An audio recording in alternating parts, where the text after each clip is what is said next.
today I'm going to introduce Carl, who I've known for, well, probably on and off around 10 years, probably, really, because it's from the beginning of my career. But for context, Carl probably has one of the most impressive CVs that I've seen generally. For context, he has worked for Google, Microsoft, Amazon, and is now at Apple. So he knows a thing about big tech. He knows a thing about building a career journey which enables you to do what you want to do. And I'm delighted to have him share some of those lessons and journey with you. So I'm going to pass over to him, and then I'll be floating around in a second. Brilliant. Thank you, Ashley. Hi, everyone. Thank you for joining. How are you doing? Good. Who here is a student, for context? Oh, I'm not a student anymore. Students, hands up. Early career? Management in career? Well done. A few of you.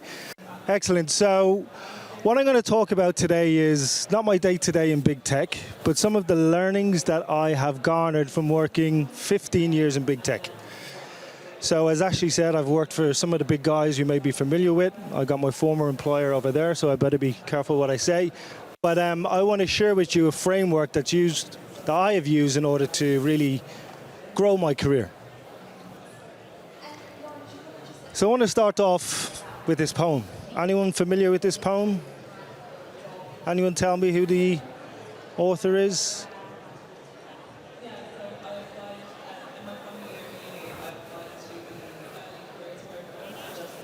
Maya.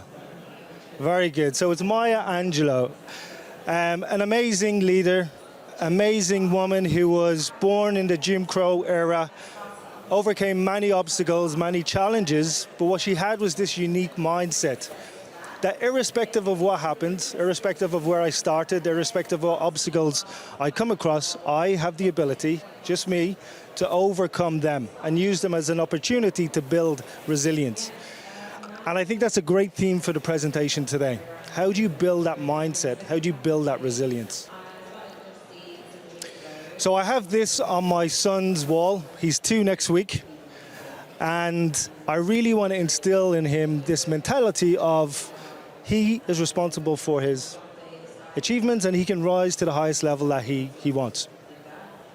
Now he hopefully will have the network that I didn't have and many of you may not have. And that's something that I've said about fixing. So I've set up an organization called Blix Network. Blix stands for Business Leaders for Inclusion Through Knowledge Exchange. And what we do is we volunteer our time and our knowledge to help people like you, people who are underrepresented in tech, to advance in your career, to get hired, to get ahead. So if you haven't already joined us, please join us. We're midway through an accelerator program right now where we're teaching skills on AI, on coding, on leadership, on inclusion, and all those things that can help you build your career. So there's a few key principles I'm going to share with you today. So they're going to be very practical, very tangible, things that you can bring into your university life, but also as you start off your career. The things I wish I had known. And it's about building this 3G mindset. Don't worry, you don't need a SIM card. It's just a way to remember the key components of this. And the first G is for grit. So grit is this idea of things will be difficult, things will be hard. You probably see it in university today, you probably see it in your careers. But it's only failure if you quit. If you don't quit, you're still in the game. And everybody will overcome and encounter challenges, and it's about how you overcome them. So grit, there's a famous book on grit. I don't know whether anyone has read it. Anyone familiar with the book? So it's a book by an author called Angela Duckworth. And what she talks about is this idea of what makes people successful. So she interviewed school children, children that went to spelling bees, people who went to the top military schools in the US, the most successful CEOs. And what they found was it wasn't intelligence, it wasn't IQ, it wasn't social skills, it wasn't network that made them successful. It was actually this ability to continue when things get hard, to build that resilience. She was asked, well, how do I build that in my children? How do I give my son, who's 2 next week, how do I give him that mindset to help him get ahead? And she said the number one way to do that is to build a growth mindset. Has anyone heard of growth mindset? Great, lots of knowledge. So it's this idea that I have the ability to improve my learning, to improve my knowledge, to be smarter. It's illustrated very well with a study where they took these young children and they gave them puzzles. And the first puzzle was really easy, so everybody could solve it.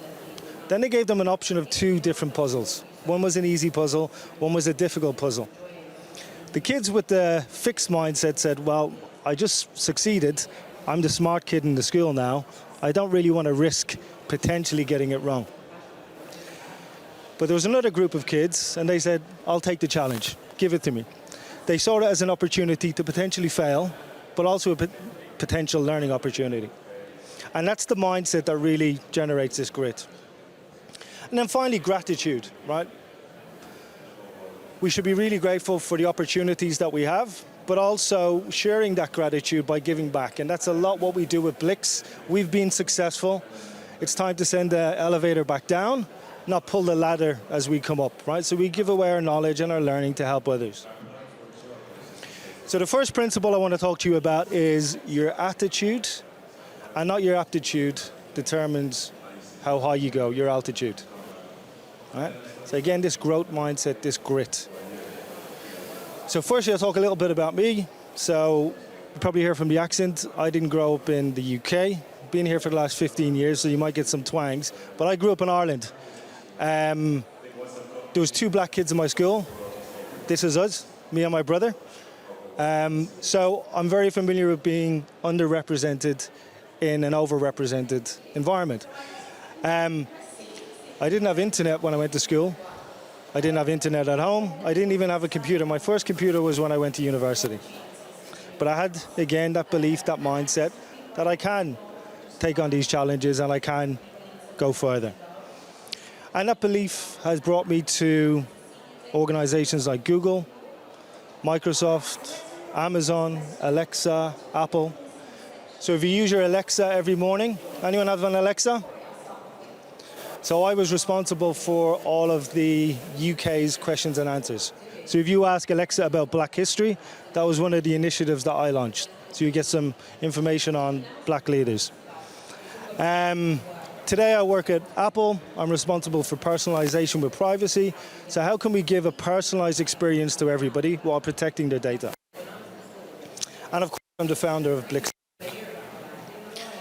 But I felt like an imposter. Here I am at the most successful companies in the world with the smartest people I've ever met, some not so smart. And I don't look like anybody. I don't speak like anyone. I don't sound like them. Should I be here? And I imagine we've all felt that in different environments, right? But again, I had the mindset, I deserve to be here, I'll work hard, I'll demonstrate. So I asked myself, well, what is it that makes the really good leaders here better than the okay leaders? Again, what are those common attributes? What makes them really successful? You know, when you see a leader and you go, wow, that was really impressive. And I've gathered that into 12 principles that I'm going to share with you today. So they've definitely helped me, and hopefully they can help you as well. I put them in an easy to remember acronym called Personal Stock Value. Every letter in stock value will be a letter for you to remember each of these principles, I hope. But I'm going to pause and ask a question. Why does a stock value rise or fall? So why does a stock value rise?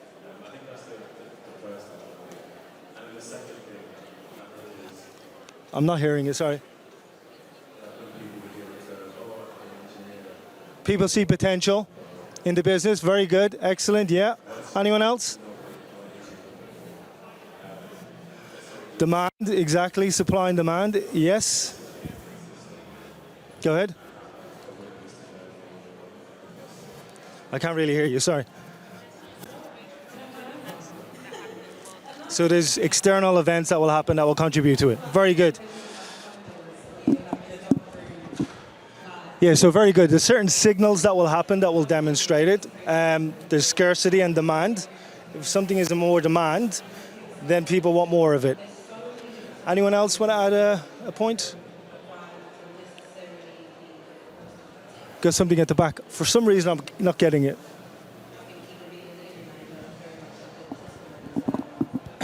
Just growth. There's growth. So there's growth and there's growth potential. Somebody else said future potential. That's exactly it. So why does it fall? What happened to the pound? Why do we think it fell? Hello. Say again? The pandemic and the death of the Queen, I guess. Yeah, so lots of external factors again. The pandemic, exports of driving, the ability for the UK to perform has dropped. Confidence in the government has dropped. People don't trust the government. People didn't like Kwasi's plan. People didn't like the Chancellor's plan. Again, they didn't feel confident in it. So some great points. Now, I believe your own personal value, your stock value, operates like that. And here's why. So if you hit a target versus miss a target, you're late for your deliverables, you take on a project and you miss that project, you start to lose trust. People are like, can I give this person the project? But if you continuously over-deliver, exceed expectations, deliver more than is expected, people say, I want more of that. This person's really good. They've got scarce resources that I want access to. The other key thing with a stock is it never goes like that in a straight line. If you look, zoom in, you'll see there's drops and climbs and drops and climbs. Much like your career, right? You can't do everything continuously great. But what you need is that resilience, that ability to bounce back and to see that failure is only a data point. What can I learn from it? What can I do? It's not an end point. Scarcity, somebody said scarcity, great point. I want to work with this person. They've got amazing skills. They're in demand. A lot of it's based on sentiment. Somebody said it's a perception, it's a sentiment that people feel. Tesla stock is worth more than all the other manufacturing companies, which doesn't make any sense. But people like Elon. People want to follow him. People believe in him. They haven't done the mathematics on it because it doesn't work, but they believe in it. And that's often what great leaders will have, this belief. People believe in their vision. It's measured by future potential. So this person, you know what? I want to hire this person because they don't know everything now. They haven't worked in all the big tech companies, but they have the potential to learn. They have the right attitude. I believe in them. I can see potential. So that's what you want to be demonstrating as well. A lot of it is signal-based. Somebody said external factors, so there's intrinsic and extrinsic factors. How can you identify what they are? What kind of really drives your success? And then there's safe bets, and then there's high risk, high reward payoffs. I'm pretty sure for a lot of the people that hired me, I was a high risk, high reward payoff. I didn't have the background, I didn't look like anyone else, but I had potential, so they wanted to buy in. And again, it requires investment. You can't take it for granted. You need to continuously build and develop. Like a stock, you need to manage it, maintain it, and watch the market dynamics. And often it has a positive association. So we spoke about Elon Musk and the fact that he's pumped all of these different stocks that he speaks about because people trust him. So that's the second principle. Our stock value can rise and fall, just like a financial stock, but the ultimate objective is to grow that over time. So the next 10 principles, I'm going to give you some examples, and these make up the word personal stock value. So the most important thing, one of the most important things is you need to know what success looks like. So you probably all know, how do you get a first class honours in your degree? You probably know what a first looks like, what you need to do, how you need to learn. But a lot of people say, you know, I want to get a first in university. How are you going to do that? Great, I want to get a first in university as well. I want to lose 10 kilograms by Christmas. Great, how's that going to happen? It happens through systems, standards, and processes. So there's a great quote in a book called Atomic Habits from James Clear, and he says, you don't rise to the level of your goals. It'd be great if you could just write a goal and say, you know what, I'm going to get to that level. You fall to the level of your systems and standards. So let's say I want to lose 10 kilos. Could definitely do with that before Christmas. I don't just wish it to happen. What I need to do is say, my standards are, I won't order Deliveroo anymore. They're here, I better be quiet. I won't order Deliveroo. I will get up earlier every morning. I'll do a 30-minute jogs. I'll build those systems and standards, and I'll hold myself to a higher level. And that's how we make change. You need to know what success looks like and how to measure it. So speaking to your manager, what does success look like for you and your team? How can I be successful? How do you measure success? Is it based on revenue, performance, engagement? How will we measure it? One of the most important things in business is trust. I've made this mistake many times, and the quest to be super successful really quickly, I pissed a lot of people off. So I've gone in too quick, too hard. Trust is the number one currency in business. People don't want to work with an asshole. They don't want to work with somebody who's not willing to share, be kind, wait for them, get everybody on board, respect what's come before.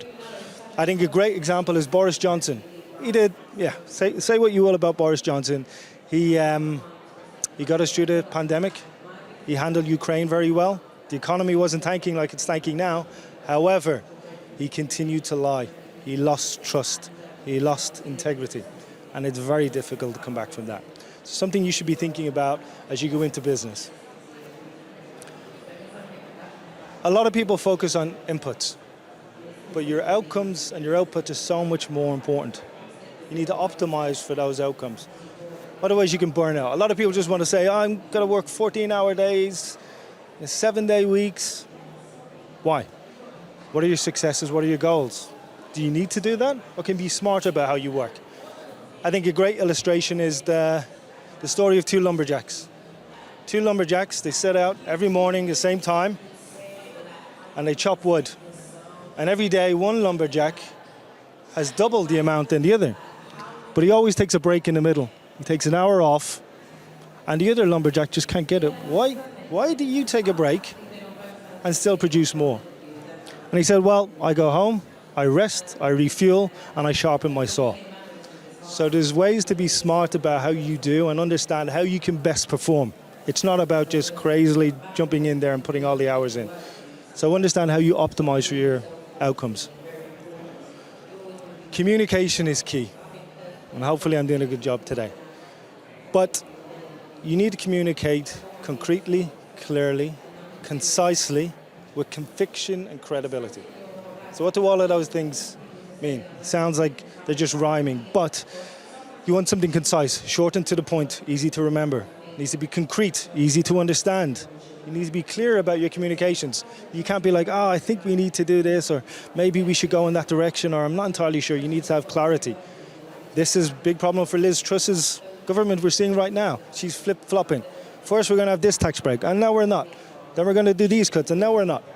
So again, you need to be clear and concise and compelling with your communications.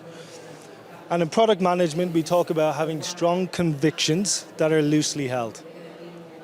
So you need to believe. If you don't believe in what you're saying, nobody else will believe the message. Really believe in what you need to say, and then bring credible data. Bring data that will demonstrate you've done your homework. Here's a screenshot from Amazon. Anyone here from Amazon? So there's no presentations in Amazon, which is probably why I have a legacy of bad presenting now with these terrible slides. But there's no presentations. Because Jeff Bezos, better say Steve Jobs, different company. Jeff Bezos said presentations are style over substance. And to really understand the concept, you need to write it. So to communicate and organize a meeting in Amazon, no slide decks, you create a 2-page document, really detailed on how you communicate your idea to show you've built credibility, you've done your homework, you're very concise. There's no adjectives in Amazon, for instance. We're going to build the biggest, best, most important product. You can't speak like that. What's the biggest? What's the best? It's very subjective. You speak in data points. We will grow value by 10% by increasing X, Y, Z, and that will lead to number one market domination. So I suggest you check it out. It's very interesting how they communicate, and when you're working with executives, and I've been in the room with Sergey Brin, Larry Page, Steve Ballmer, and I see how they communicate. It's really impressive. Incidentally, I was in the room when Steve Ballmer was asked, what do you think of the iPhone? And he said, nobody's going to want to send business emails when there's no keyboard. Terrible. It's never going to take off. So sometimes you need to listen to know when to leave. Knowledge. A university, you're probably learning today, gather as much knowledge as possible. Don't share with anybody. Put your hand around your page when you're doing your exam, because it's all about you and what you know. In business, it's the inverse. How can you be a person of value? How can you take that knowledge and share it? How can you be the go-to person for information? You want to be the person to say, hey, you know what, I want to work with Carl because he always helps people out and he always shares his information. Means I don't have to go and learn it as well. And knowledge is the ability to take data and information, connect it, identify those different insights, and then share it, being a person of value. So that's STOCK, S-T-O-C-K. Hopefully you remember that. I was going to pause and ask any questions.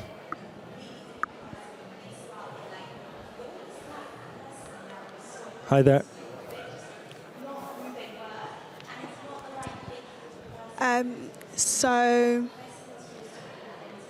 Okay. I know you mentioned the book about grit. Yep.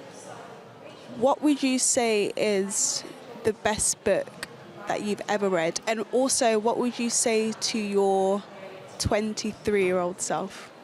Great questions. I feel like I'm on Steve Bartlett's podcast. Well done. What is the best book I've ever read? You know, so I don't like reading novels. I've got a great imagination. If I want to come up with something, I'll do that myself. I like to read a lot of business books and books that I can use and put to value. One that really kind of sticks with me, and I've used it in many different business settings, is a book called Switch. So how to change when change is hard. So it teaches you that, you know, you can have great ideas, but those ideas won't really become a reality unless you convince people to buy into your idea. And this, again, kind of reinforces everything I'm saying today. Some people think I need to be the smartest person in the room, and then everybody will say, you know what, I want to work with him, and let's implement his idea. It's not. There's so many emotion intelligence, standards, systems, processes that you need to get to build first. So please check it out. Thanks for the question. What would I tell my 23-year-old self? Great question.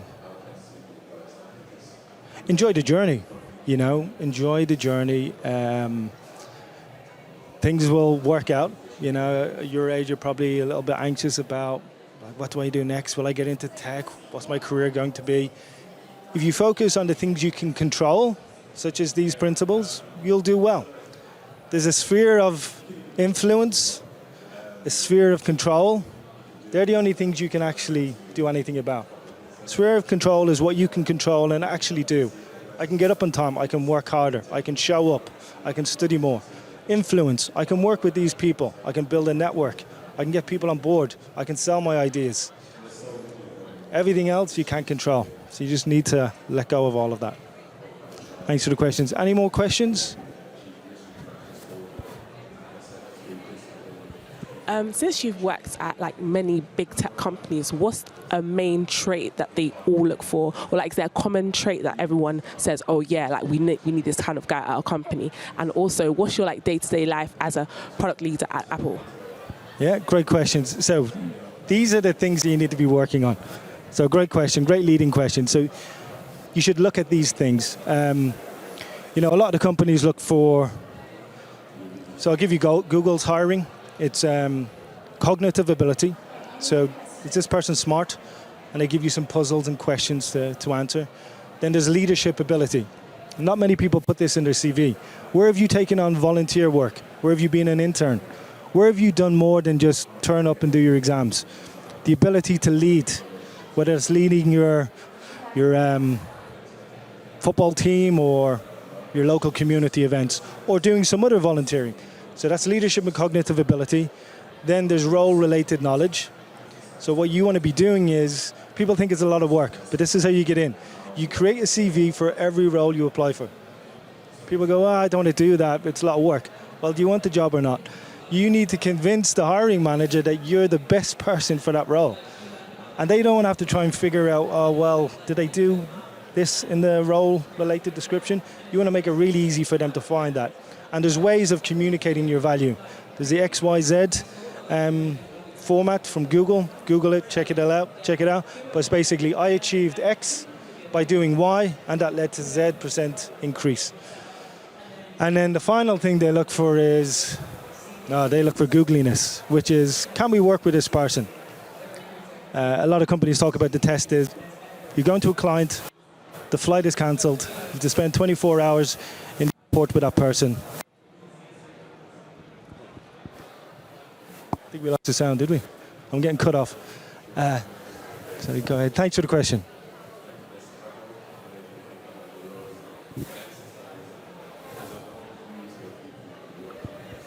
Hi. Hi. I wanted to understand, how do you ensure you get acknowledged for your knowledge? I think this is part of the challenge with, when we're thinking about visibility and mobility for people of color. And if you're not an extrovert, for example, or if you don't know how to navigate a highly politicized workspace where you need to manage up, etc., do you have any advice on how you can do that in a way that maintains your integrity? Yeah. We're losing. Hello, testing. Did everyone hear the question? Yeah, cool. So, no, you don't want anyone stealing your ideas. However, I wouldn't spend energy trying to stop people stealing your ideas. Plagiarism is the best form of flattery. People will get cut out. I've seen people take my ideas and then launch them, and then it comes back, well, who was the original creator of that? And then they look really silly and disingenuine. So don't worry about that. The more you can propagate and get your ideas out there, it will come back to you. But good question. Nice. 10, 15 minutes 10, 15 left. minutes, cool. Will I do another question here? Anyone else want to ask a question? Sure.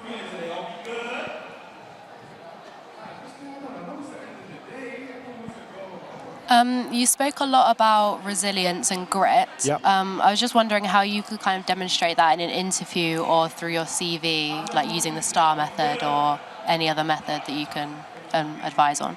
Yeah, good question. You know the STAR method, well done. The guys over there at Amazon will, if you do any interview there, they'll demand you follow the STAR method. For those who don't know, it's this is the situation, this is the task I had, this is A, what I was trying to achieve, and R, these are the results I achieved. How do you demonstrate resilience? One of the most successful ways for me has been talking about my failures. Right? And that shows honesty, it shows integrity, and it shows that you can bounce back.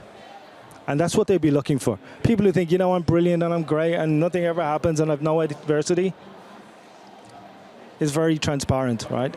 So if you can say, well, I had a failure and I made this decision wrong, but here's what I learned and here's how I'm going to implement new ways of not making that mistake again.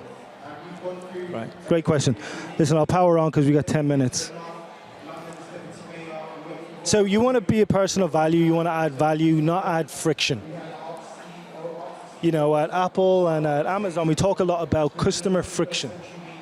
So every time you got to fill in a form, you got to click a button, you got to reload a page, that's friction. And that can cost billions. So at Amazon, they got the one-click button. All you need to do is one click and you can buy.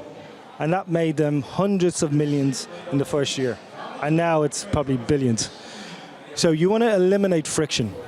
But the same as working with people, you want to demonstrate you're the person that isn't going to create friction. You're having a meeting with your manager. Oh, where's that document? What's the agenda for this meeting? What are we talking about? So you want to be always prepared and accelerate things and make it easy for everybody. You don't want to be a person that people work with and go, oh, it's a lot of work working with this person. There's a great quote from Ben Foster. They were Olympic team rowers. They hadn't won a gold medal. And they said, we need to change things. We need to change our success. Our goal is we want to win a gold medal. But what are our standards and systems we're going to change? So they said, we're going to come up with this question we ask ourselves every time. Will it make the boat go faster? So when they're asked, you want to go for a few beers after training? Will it make the boat go faster? No. Let's not do it then. We're going to get up an hour early to do training. Will it make the boat go faster? Yeah, let's do it then. So having those questions that you ask about, well, am I adding value? How do I best add value? This is a great kind of gatekeeping device. Alliances. Great African proverb. If you want to go fast, go alone. If you want to go far, go together. And I've made this mistake, right, where you run off in one direction and you're doing some innovative stuff and breaking new ground. But my manager said to me, well, you got to slow down the train till everybody gets on board. Otherwise, you'd be at the next station. People will say, well, I wasn't part of that. I wasn't aware of it. Again, it's back to this book, Switch, is how do you bring people with you? And then, of course, leadership. But most importantly, inclusive leadership. How do we make sure everybody is represented? How do we make sure that we're not excluding anyone? Not because it's the right thing to do, but because it's the only way to do things, right? There's been many examples of the big tech companies creating solutions that weren't representative. I'll give you a simple example. Google engineers saw that a lot of the landscape pictures on a camera, they were upside down. Anyone guess why? They were like, why are people taking pictures upside down? Why would someone go like that and put it upside down? Any guesses? Some people are left-handed. But if you're not left-handed, you don't know that. You just assume, well, people were right-handed are just going to hold the camera like this. So that's one example, but there's been some other really bad examples where the training data used to power the AI algorithms haven't been trained on people of different skin tones, colors, ethnicities. Cool. And then the final two is be comfortable being uncomfortable. Right? So important. I think it's probably the most important one for me. There's often times when you're like, oh, I don't really want to do this.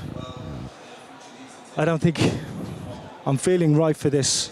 I don't think I want to take on that challenge. It's going to be too much. But this is where growth happens. It's probably one of the most important things you can do. So most people will go, I'm not going to do it. That's how you separate yourself from them. Lean into the uncomfort. And then the final one is emotional intelligence. IQ will get you hired because you look smart. But in order to get ahead in business, you need to know how to work with people, understand people. And if you want to be a leader, you need to bring people along and really make them feel included. So that's stock value. And really my hope for you today, if you take away anything, it's take away this question. How will this help my stock value rise? When you're in a situation, you need to make a decision about whether you go A or B, ask how will this make my stock value rise? So I mentioned at the start, I would have loved to have the network that I've built when I was a kid, and hopefully my son will have access to similar networks. But now you all have access to this network. So we've run 517 mentoring sessions. We have 45 senior leaders from Apple, Google, Meta, LinkedIn, Ericsson, Intel, Amazon, I think I said them. So all the top tech companies. We have just under 1,000 LinkedIn followers. If you all join, we'll probably get it to 1,000. And we currently have an accelerator program where we've got 49 candidates. We're halfway through it. Send us an email, team@blix.network, and we can get you onboarded as well. Brilliant. So I want to thank you all for your time and attention. I know I'm keeping you from drinks, but I just want to get a few more questions, give you the opportunity to ask them before we wrap up. Do you have any questions? 1, 2, 3. Hi, thank you for the talk. Thank you. So you said that when you were starting out and from your sort of background in early life, you didn't have the connections. Yep. So I imagine that meant that you had to kind of traverse a different path. So do you think that experience gave you kind of an edge that maybe people who were brought into a circle and had the connections waiting and ready for them didn't have? And if so, what is that? Yeah, it's a great question, and absolutely. So again, it's back to the message at the start. Unless you know what it takes to work hard, to come up against failure, to lose everything and build yourself back up, or not have the opportunities other people have, you won't have the same resilience or grit. So absolutely. I think if it had been handed to me, and a lot of people go to privately educated schools and they have mentors paid for them, and they go to the real world like, whoa, hold on a sec, hey, daddy, mommy, can you fix this for me? When you don't have that luxury, you learn to be very self-reliant and to build your own grit and resilience. So I think it's a great point, and it should be definitely seen as an advantage. And if you want to build that network, there's ways to reaching out to people. There's lots of these free networking opportunities that you can kind of partake in. Cool. Any more questions? Question.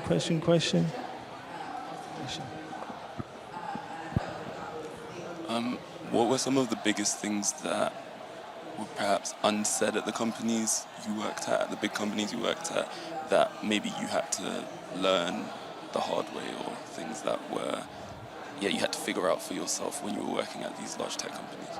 Yeah, good question. So what were the things that were unsaid that I had to learn? And I think a lot of them are here, right? I think a really big one is, so university, you think you come up with a great idea and people will just buy into it. Great. The reality is it doesn't work like that. There's a political game. You got to show respect for people who've come before. You got to show respect for things that have come before. You got to build alliances and get people on board with you. So I think the most important thing is, it's not what you can do. It's not I. It's we. How can we do this together? Thanks for the question. Some questions here.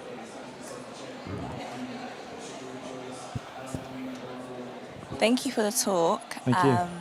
I was just wondering, since you have worked with a variety of big named companies, if there are any boot camps that you've noticed that these companies usually recruit from, or any organizations where people, I guess from my, who don't have like a computer science degree, where they would usually recruit from? Color and Tech. They paid me to say that. No, but definitely there's a lot of these opportunities, a lot of these boot camps and accelerator programs. Google Accelerator Program for Google, Amazon, Apple, you'll see a few of them. We're actually running one right now. But I say definitely stay involved in the Color and Tech network. Follow what they post on LinkedIn. They post a lot of these accelerators. And you don't need to have a computer science background, right? Because you have everybody who thinks the same way, you get the same results, right? You need a diversity of experience. Some questions here, and this chap here as well. Yep. Oh, sorry. Thank you for the talk, sir. Thanks. Could you please give a brief overview of the Blix Network Accelerator Program and the team you could contact if you wanted to get involved with it? Yeah, my slides are cut there, but it's team@blix.network, so team@blix.network. An overview is, we teach you those skills that you will need in order to get hired and get ahead. So AI, inclusive leadership, personal branding, personal stock value, finance, innovation. So we've all those kind of key things that will serve you well as you go and apply to these companies. Nice. Yeah, and then over there. Hey, Carol, thanks for the talk this afternoon. You talked about having a number of failures that have kind of led to your successes in your career. Can you talk about your first failure and how you bounced back from it? Yeah, good question. So I started a company straight out of university, a company called eSnap, and our idea was that we would work with some of the biggest event organizers and locations in Ireland. And we would take pictures of the event, take recordings, and create a website that allowed people to comment and share. Kind of like a Facebook before Facebook. And upload videos, kind of like a YouTube where people could share it. The idea was you draw more traffic, people will share it, and they'll say, oh, I want to go to that event. And then we would charge them for that. Technically, I could do it. I didn't understand business. Didn't know how to write a contract. Didn't know how to really manage my team, didn't know how to manage customers. So within 2 years, we closed down that business. So that was a big learning that, again, you don't need, there's so much more than just being the smartest person and knowing how to do the technology. You need to understand so many other facets of business. And working with people, getting the best out of people, building alliances, managing your contracts, not neglecting those key components are going to be critical to your success. But listen, that's a failure that I brought to literally every interview. When I talk about my failures, and it gives people a confidence that I know what it's like to fail, and I know what it's like to bounce back and to rebuild. So good question, thank you. We got to wrap up. Is there another question here? No, we're done. Yeah, you sure? Okay, time. I'm going to stay around for a bit, so feel free to ask me any questions. So thank you all.